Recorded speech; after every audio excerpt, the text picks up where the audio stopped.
Hello YouTube, this is Amazing here, bringing another Wargame European Escalation online match commentary video. Today's episode takes place on the multiplayer map Rivers of Blood for a 4v4 match.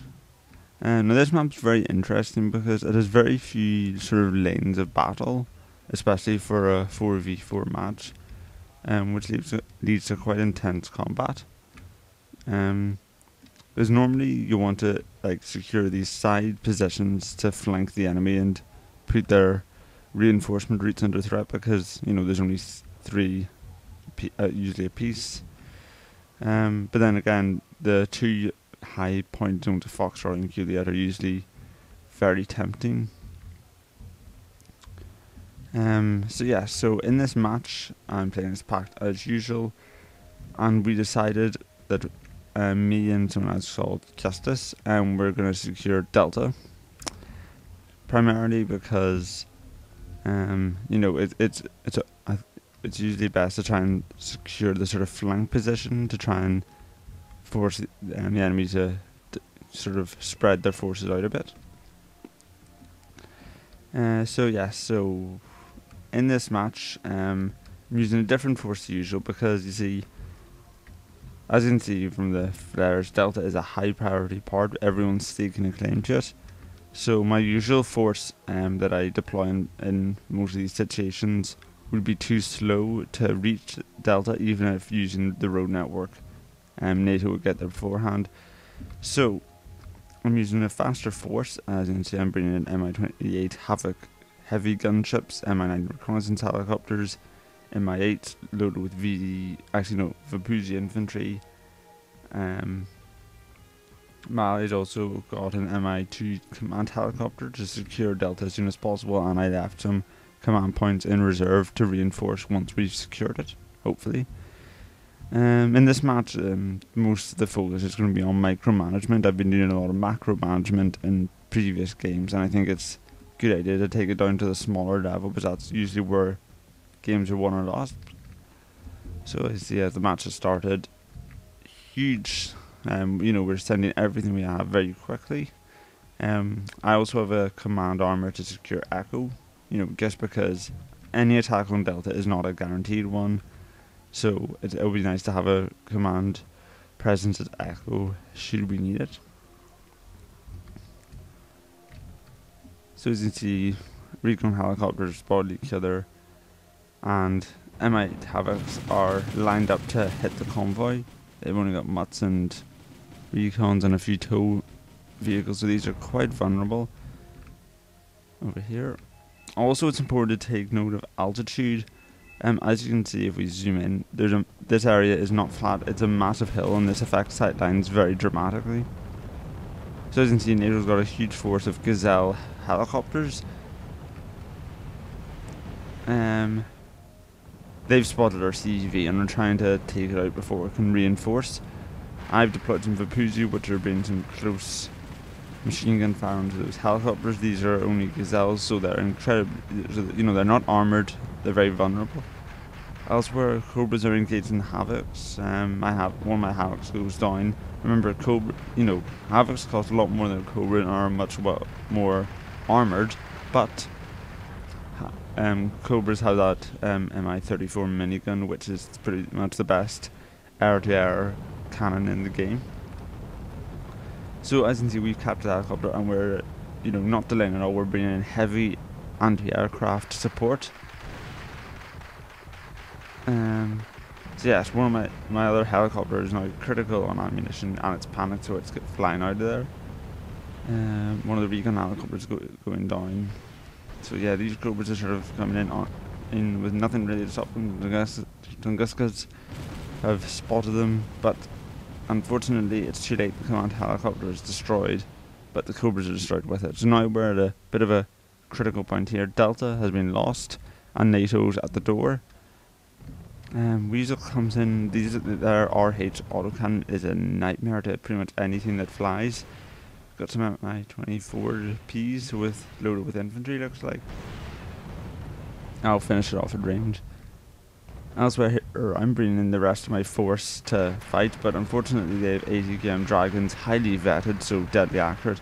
hidden in the area. Quickly knock out my recon, so there's no chance I'm going to see them.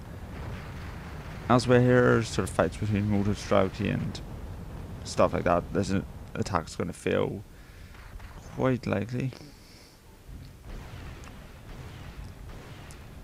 So yeah, the Mi-24s are firing and the advance has been stopped here, but the Dragons have finished off one of my T-80Bs and it looks like they're about to take out the other. Yep, there it is. Hit it in the rear armor there, but you see I was rotating it to get it away from the threat, but that just made it even more vulnerable. Up here, I'm bringing in my other Mi-8 transport helicopters. These are the ones that dropped off the Vupuzu in these forests, but they're empty and they don't have a weapon, so they're of no use anymore unless I need to transport the Vupuzu, so I'm going to try and fly behind enemy lines to make them think we're trying to target them. Elsewhere here, some Sacrosands carrying some British infantry are trying to cut off this reinforcement route. I brought in my command armor from Echo. I mean, we've had to sacrifice it briefly, but we brought in another command unit for it. So I quickly deploy some T-62 Ober 1972s. You know, this is the version with the machine gun. Should be excellent for clearing up the infantry. Also some BMP-1s with my own Motorstrauki to help out.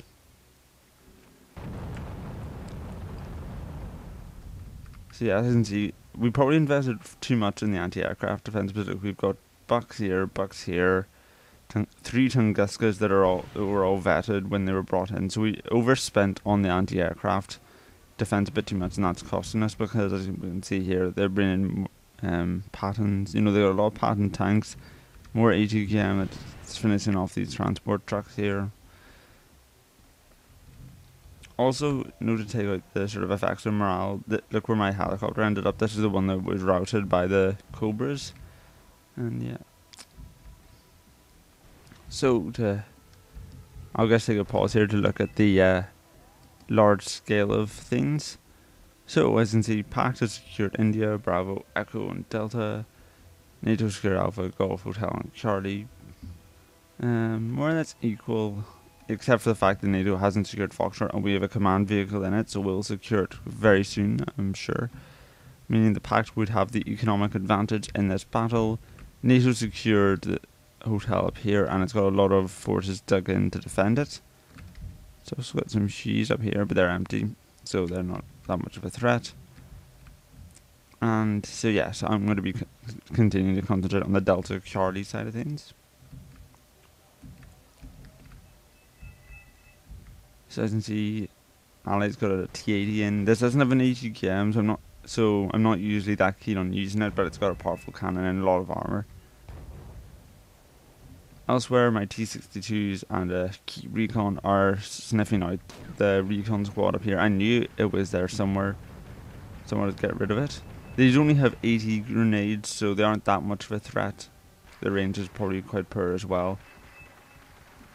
So they've spotted the tanks coming in, but there's not much they can do about it. Interesting enough, they fire on the transport first, even though it's further back because it's a vehicle, not infantry. They'll see it a lot sooner.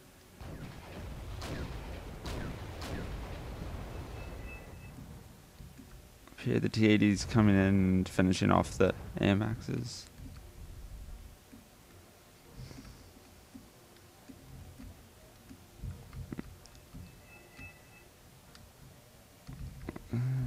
Yes. So let's have a look at NATO's defence security. They've got the 80 highly vetted infantry in here. That's going to be hard to flush out, especially that as they've got Pattons to defend them from infantry. Quite a powerful defensive lineup there. Got much recons on the hills. I'm not sure how much use it'll be because of the altitude, but there you go. Vupuzu are still dug in here. That's quite useful because you see they're charging random Hughes at us. Again, these are empty. Quite smart, I guess, because it's like our anti-aircraft defense are running out of missiles trying to shoot it down. Not really necessary, of course, because the Vupuzu can ambush it anyway and just get themselves some experience, which is always nice. T-62s clear out the hill there, so now it's, the whole Delta area has been thoroughly secured for us.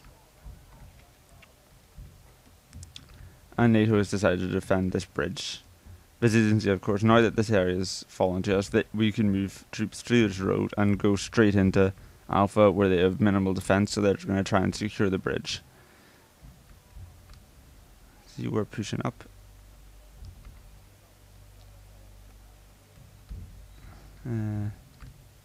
Yeah, Charlie is a very heavily defended area, but then again, because this is quite a small map, you don't get that much choice to pick and choose where to attack.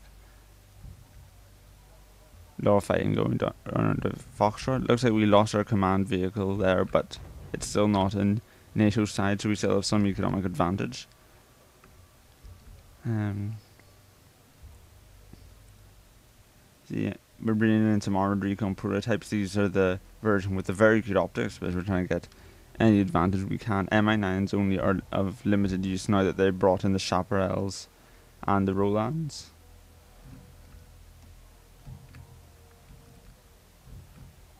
So yeah, what else? Also, I got my Havoc and decided to resupply the FOB. We only have a small amount of artillery, 3 Danas. They're very accurate, so I guess that helps. They've got 3 Ox F1, so each side has some artillery, but not that much. So moving them up, they've got some shooters from us in the AMX here. You see, because of the hillside, the BMP would normally walk all over the AMX, but all it has is an F1 autocannon.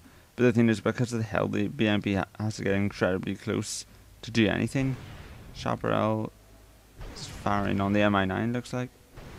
Takes a hit. Miss. Now we've got a big cannon force. That BMP will be dead within seconds. But again, the Gazelles are here, and we got Tunguskos and Bucks once. As soon as they stop to aim their missiles, these helicopters will be dead in the water or the air. Elsewhere, I decided to probe this area, but distracting the Gazelles and the Cobra. As you see, the Bucks come into firing range. It's not vetted, so I might have some trouble hitting them. The Tunguskos on the other hand will have no such problem. Gazelles are firing on the T-62s. Then again, well, the Cobra's actually quite dangerous because they've got the ATKM missiles. AMX opens up, actually firing directly on the Tunguskos. This will be crucially important because not only will it distract them from firing at the Gazelles and the Cobras, but it'll also panic them. Tunguskos don't have that much armor, but they do have their autocannons, of course, quickly panicking the AMX. T-80 moves in, and a quick rush of infantry from the OT-64 Scots. Very fast transport.